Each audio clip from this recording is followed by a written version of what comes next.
Guys দেখতে পাচ্ছ একটা নতুন সাইডে আসছে আর নতুন সাইডের কাজ দেখতে পাচ্ছ। সে এখানে একটা কলম ছিল, সেই কলমটাকে না ঢেলে ছাদ উঠিয়ে দিয়েছে। বুঝতেই পারছ এখানে কি করা যাবে। এখন আমরা প্লাস্টার করবো, তো প্লাস্টার করতে মাথা খারাপ, কোনো গাঁথনি নেই। বিমটা দেখছো তো কতখানি বের হয়ে আছে, পুরো 2 ইঞ্চি বের হয়ে আছে, ঢুকে আছে। 2 ইঞ্চি মশলা ধরে আবার করতে হবে কাজটা। করেছে কিছু বুঝতে পারছি না। দেখো কি করে রেখে দিয়েছে মিস্ত্রি। নিচে তোমরাকে দেখাচ্ছি একটু, চলো।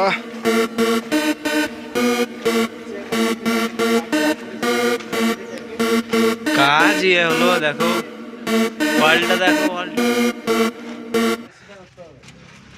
তোমাদেরকে একটু দেখাচ্ছি, চলো।